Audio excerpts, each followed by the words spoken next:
Hello, my name is Ayana Jane, and we have a very entertaining program for you today. We are very happy to have special guest Frank Gianiello here today to showcase his final project on family history. Welcome, Frank. Thank you. Thanks for having me. Frank, please tell us what inspired you to create this video on your family history. I've been interested in history probably since the movie Back to the Future, about where somebody goes back in time, and I wondered what my neighborhood would be like if I went back in time.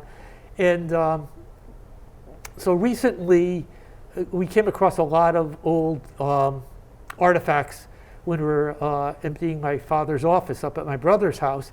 I came across a lot of old pictures of him, and I thought that was interesting, and wanted to share what it was like for someone, lived during World War II. That's great to hear. What were some of the most interesting artifacts or information you found or learned about your ancestors through your findings? I found my father's old business cards when he had an orchestra in Mount Vernon, New York during the 40s, and some old tickets to dances that he was playing at in 1940. Some places that I could not trace, something place called Liberty Hall, couldn't find out really where that was. But things like that, and finding out where in New York City the family had settled when they came over from Italy. Wow, that's interesting to hear about, Frank. We have some footage here from your findings. Let's take a closer look at Frank's family history. This is an old 16 millimeter film clip, probably from around 1959, 1960, showing me and my sister, my mother, and my father.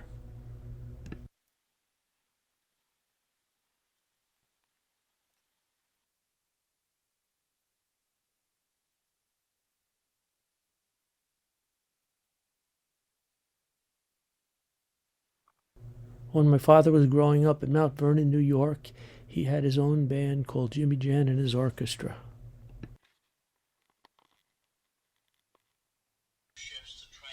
When he enlisted in the service, he started playing the saxophone with some of the other guys who were in an orchestra, and they asked him if he wanted to join in a dance group.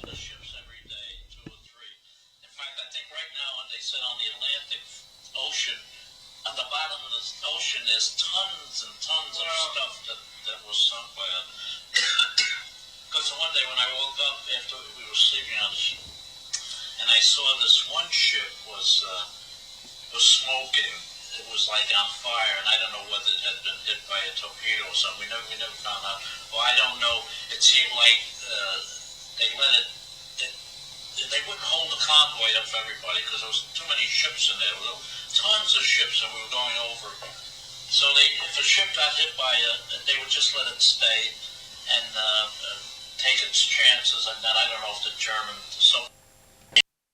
These are some old records I researched from the census. This is my great-grandmother, my father's side. This is my grandfather. This is my great-grandfather on my mother's side, on my father's mother's side.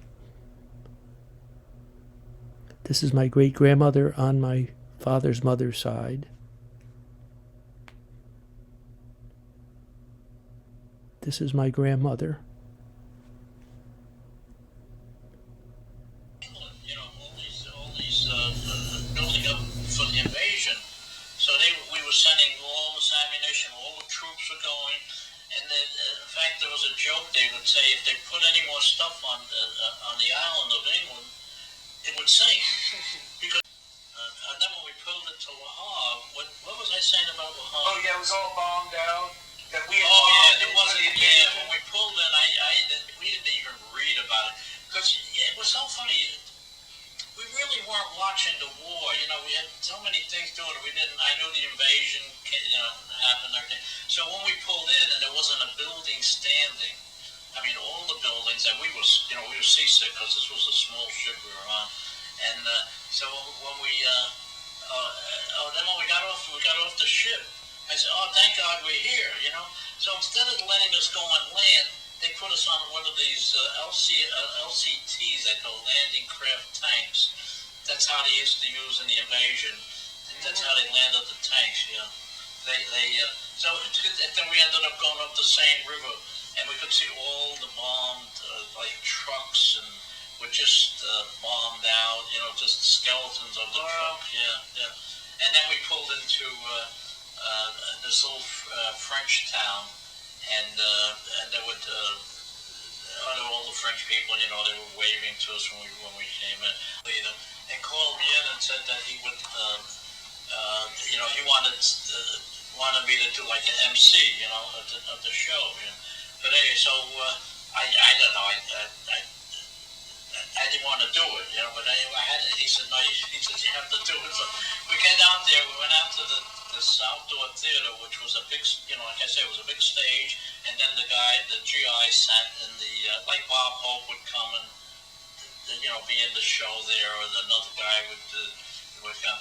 And so they wanted to have like a band concert, and I was to announce the thing. Well, I screwed up so bad. Because every time I looked out and saw I'm only 19, 20 years old, and I look out and see all these guys in there. Well, anyway, it turned out I never did it again. It could have been the start of a good career, but it went down the drain. Here's some other photos I found from over the years.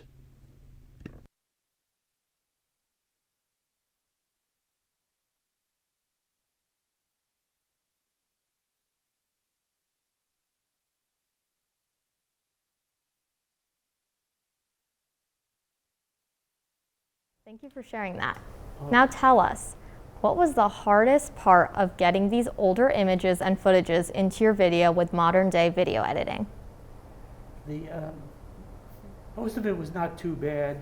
The hardest part was the film at the beginning, the first shots that you see of my family. They were 16 millimeter film. It's really hard to get that scanned in a reasonable amount of time. So I ended up having to do it on a little editor with a camera aimed at it and then hand cranking it. So that was the most difficult part. Thank you so much for sharing your family history with us today, Frank. It was great to see something so personal to you come to life on screen.